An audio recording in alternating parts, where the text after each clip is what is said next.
Desde el primer acorde, su guitarra no suena. Llora. Y ese llanto sagrado, profundo, hecho de duende y de fuego, no es un simple sonido.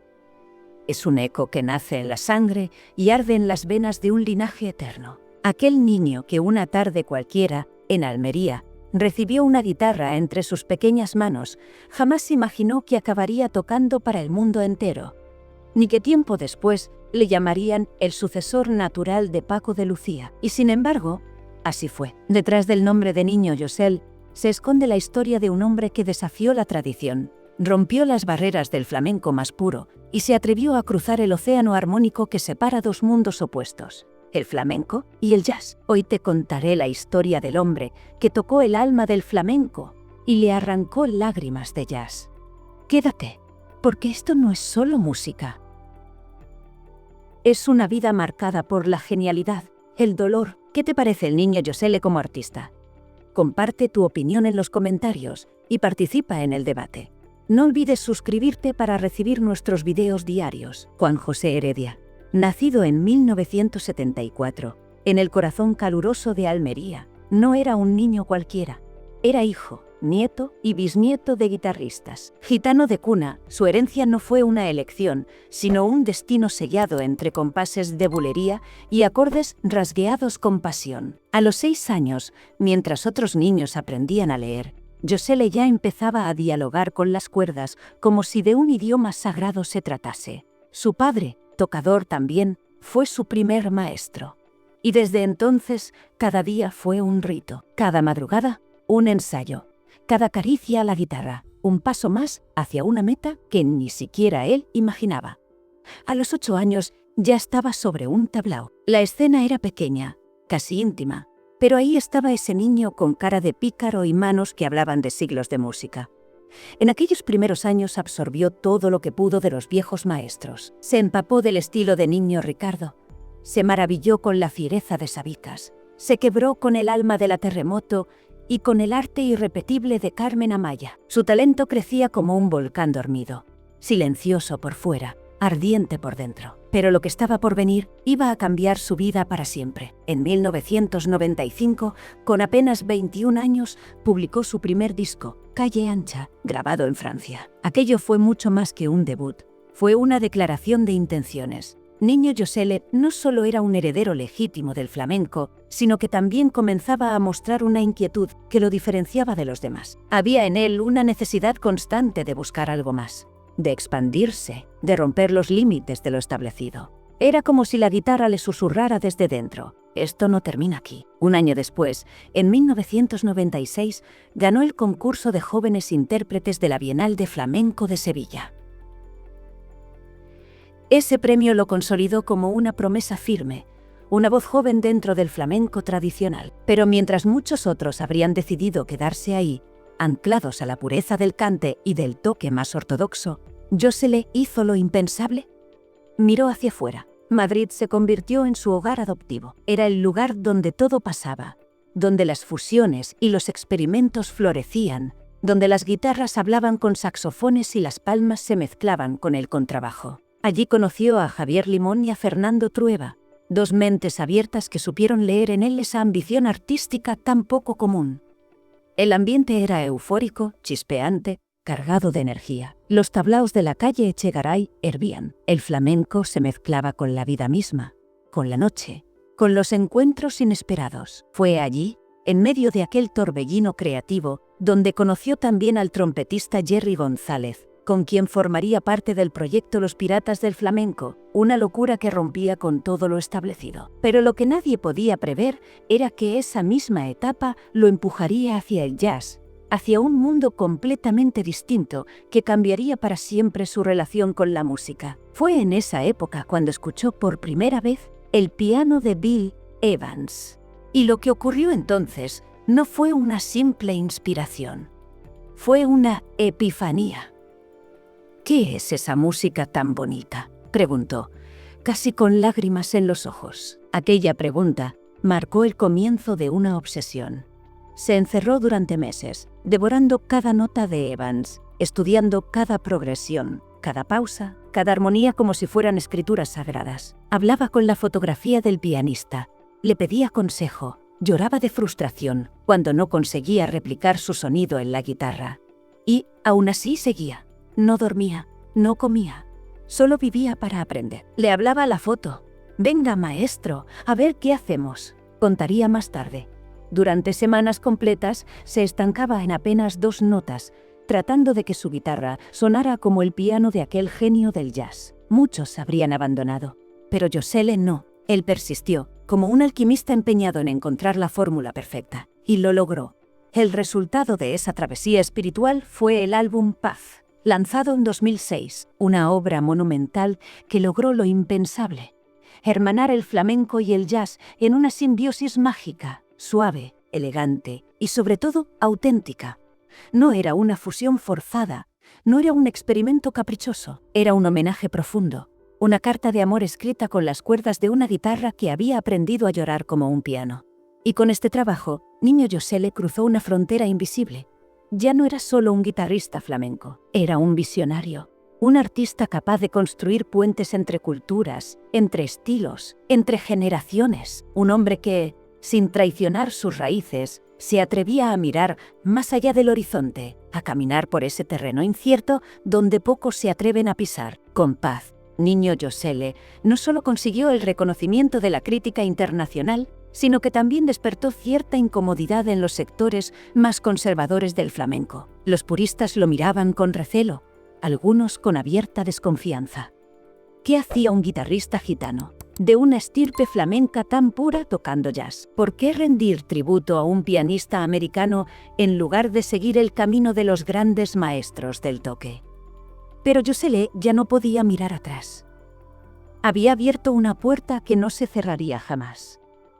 Las críticas no le afectaban, o al menos eso decía. La verdad es que sí dolían, y mucho, especialmente cuando provenían de figuras consagradas a las que él admiraba profundamente. Pero Josele eligió el silencio. Nunca contestó con palabras, siempre con música. En cada nuevo acorde, en cada nueva armonía, respondía sin decir una sola frase. Y el público, poco a poco, empezó a comprender, porque era imposible escuchar su guitarra y no conmoverse. Durante esos años, su carrera se convirtió en una sucesión vertiginosa de escenarios internacionales. Nueva York, París, Berlín, Buenos Aires, Tokio. Su guitarra viajaba más que cualquier diplomático. Se convirtió en uno de los pocos artistas flamencos capaces de llenar teatros fuera de España, sin necesidad de cante ni baile. Solo él y su instrumento, una hazaña casi imposible para cualquier otro guitarrista. Pero Josele no era cualquier otro. Era un fenómeno único, un hombre que hacía poesía con los dedos. Aparecieron entonces colaboraciones que rozaban lo insólito. Enrique Morente, Diego El Cigala, Lenny Kravitz, Andrés Calamaro. El flamenco seguía siendo su base. Pero el lenguaje de Josele se expandía en todas direcciones. Era como si su guitarra hablara 1000 idiomas. Y aún así, nunca perdió el acento flamenco. Lo llevaba en el alma, en la respiración, en el silencio entre compases. Fue precisamente con Enrique Morente que vivió una de las etapas más intensas de su carrera. Juntos compartieron escenarios, estudios, locuras. Morente, eterno revolucionario, encontraba en Josele a un aliado espiritual, un cómplice con quien romper barreras. Se entendían sin hablar.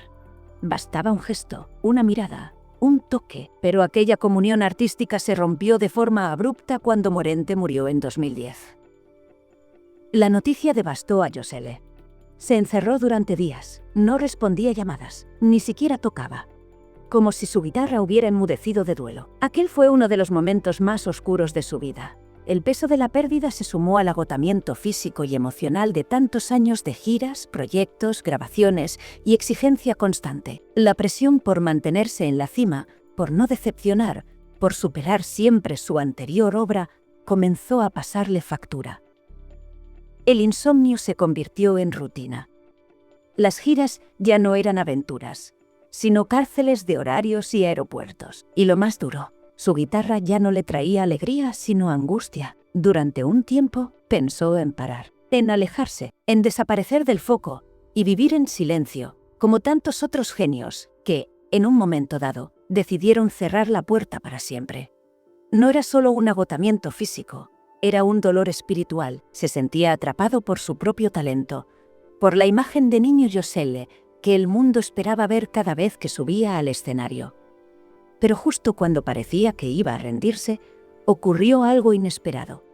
Una llamada, una propuesta, una nueva chispa. El productor Javier Limón lo convocó para participar en un proyecto que cambiaría de nuevo su vida.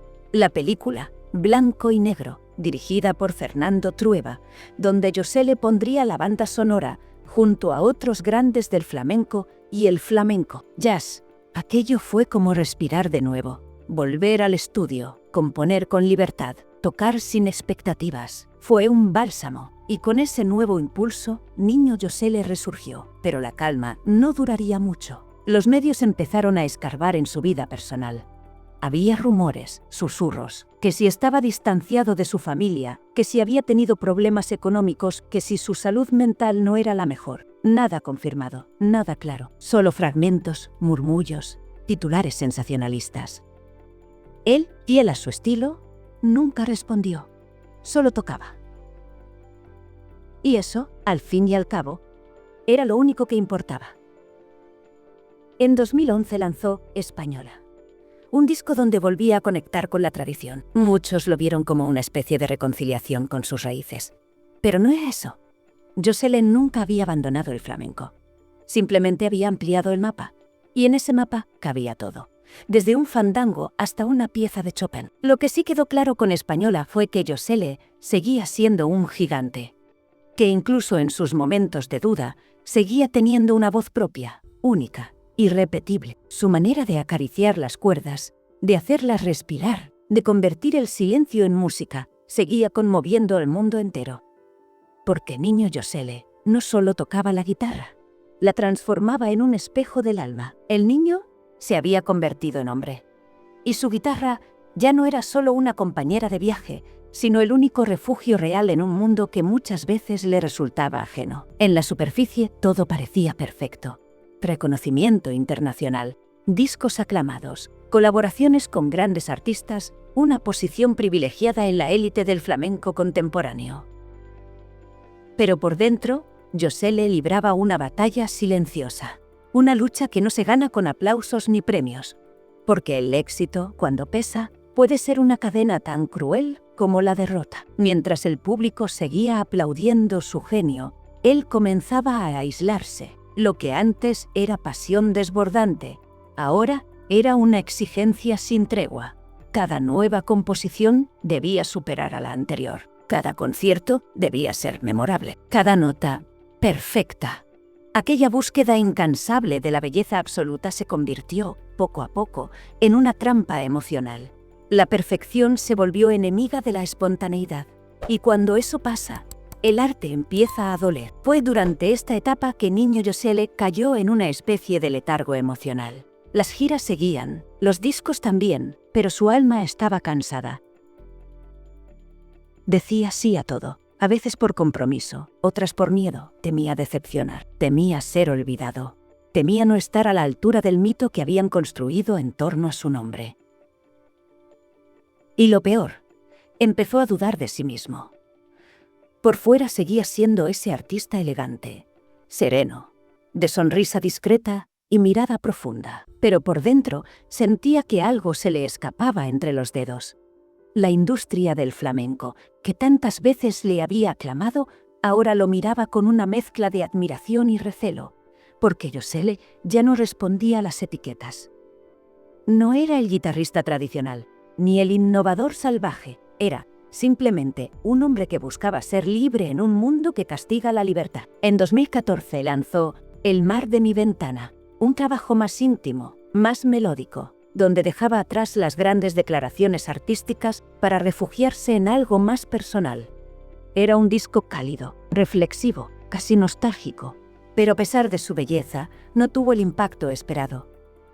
Algunos lo consideraron menor, otros una pausa necesaria. Pero para Josele fue una rendija de luz en medio de tanta oscuridad. En esa época, también comenzaron a circular rumores sobre su salud emocional. Gente cercana hablaba de bajones anímicos, de crisis creativas, incluso de periodos prolongados sin tocar. La presión, el miedo, la sobreexigencia, todo se acumulaba como una tormenta silenciosa. Y él, como tantos genios atormentados, eligió callar, porque en su mundo el dolor no se expresa con palabras. Se llora con acordes. A pesar de todo, nunca dejó de tocar del todo, porque para él, la guitarra no era un instrumento, era un órgano vital. Cada vez que pensaba en alejarse, volvía a ella como quien regresa al hogar después de perderse. Y en ese ir y venir, en ese ciclo de crisis y redención, Josele fue encontrando una nueva voz. Más madura, más reposada, menos obsesiva, más humana. Y entonces, sin que nadie lo esperara, apareció una nueva oportunidad. Una colaboración con el cantante y compositor Rubén Blades, una figura gigantesca del panorama latinoamericano. Aquella unión fue tan insólita como mágica. Blades, con su poesía social y su cadencia caribeña, y Josele, con su guitarra melancólica y elegante, crearon una alquimia inesperada. Fue una prueba más de que la música no entiende de fronteras, y Josele tampoco. Ese mismo año, también se reencontró con Javier Limón, y juntos empezaron a tramar una nueva aventura. Una especie de retorno, pero con otra mirada. Josele ya no quería demostrar nada a nadie, solo quería tocar desde un lugar más libre, más honesto. Y así fue como, poco a poco, empezó a reconciliarse con su propio arte, a perdonarse por no ser perfecto, a aceptar que el genio también tiene derecho al cansancio. Porque, después de todo, Niño Josele nunca fue un producto de la industria, sino un ser profundamente sensible atrapado entre la exigencia del público y su propia alma inquieta. Y eso, en el mundo del espectáculo, tiene un precio muy alto. Pero incluso en los momentos más duros, su legado seguía creciendo. Nuevas generaciones de guitarristas lo citaban como referencia. Jóvenes músicos de todo el mundo estudiaban sus discos, analizaban sus compases, imitaban su técnica. Aunque él no lo supiera o no quisiera admitirlo, ya era una leyenda viva. Y mientras tanto, en silencio, volvía a preparar lo que sería uno de los proyectos más importantes de su carrera. Un homenaje a Paco de Lucía, su ídolo eterno, el maestro que lo inspiró desde niño. Era su forma de cerrar un círculo, de rendir tributo al origen, de abrazar por fin todo lo que lo había hecho ser quien era. El homenaje a Paco de Lucía no fue solo un disco, fue un acto de amor, una ofrenda, una confesión íntima transformada en música. En 2022, Josele lanzó Galaxias, un proyecto que lo devolvía al centro de la escena, esta vez desde un lugar más sereno, más sabio. El álbum contaba con colaboraciones de artistas tan dispares como Rubén Blades, Chick Corea, Estrella Morente, Silvia Pérez Cruz y Ricky Lee Jones. Una mezcla impensable para los viejos cánones del flamenco, pero perfectamente natural en su universo. Cada tema era una conversación con el pasado y una mirada al futuro. Ya no se trataba de impresionar, ni de revolucionar, ni de romper normas. Se trataba de contar su historia a su manera.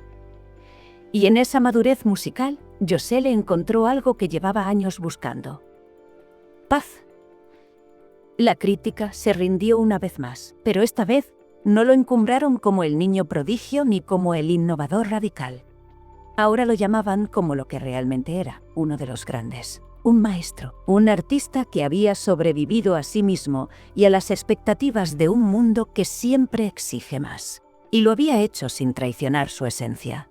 Hoy, Niño Josele sigue vivo, activo y plenamente vigente. A sus 50 años, ya no busca la perfección, sino la verdad. Vive alejado de los focos excesivos, selecciona con cuidado sus proyectos y prioriza la calidad sobre la cantidad.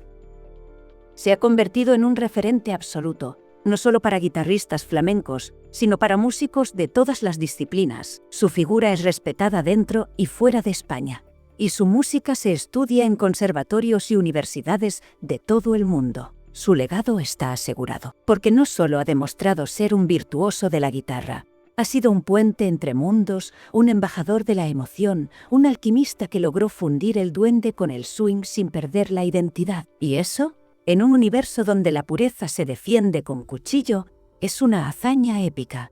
Niño Josele representa algo más que música. Representa la valentía de seguir el propio camino, incluso cuando ese camino no es comprendido, incluso cuando implica soledad, riesgo y dolor.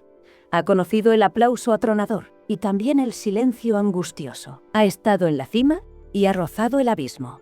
Y de todo ello, ha salido con dignidad, con humildad y con una guitarra que, más que instrumento, es ya parte de su carne. Hoy su nombre se pronuncia con respeto. Ya no hay dudas, ya no hay etiquetas. Es Niño Josele, y eso basta. Un artista que, desde las entrañas del flamenco, supo abrir las puertas del mundo. Un hombre que ha llorado a través de las cuerdas, que ha amado con acordes y que ha sobrevivido a la tormenta de ser diferente. El niño de Almería que soñaba con tocar como los grandes, terminó siendo uno de ellos. Y aunque a veces él mismo no lo reconozca, el mundo ya lo tiene claro. Niño Josele no es solo un guitarrista, es una leyenda viva del arte contemporáneo, porque su historia no está hecha solo de notas, sino de heridas, de batallas, de decisiones que solo los valientes se atreven a tomar. Y es esa mezcla de talento, dolor y verdad lo que lo convierte en inolvidable. Su guitarra sigue sonando, y mientras lo haga, su legado será eterno. Atención, no te vayas. A continuación te aparecerán en la pantalla más videos sugeridos que te van a gustar. Y recuerda, los secretos escandalosos están en Cotilleos de los Famosos, tu canal de YouTube. Muchas gracias por haber llegado hasta aquí.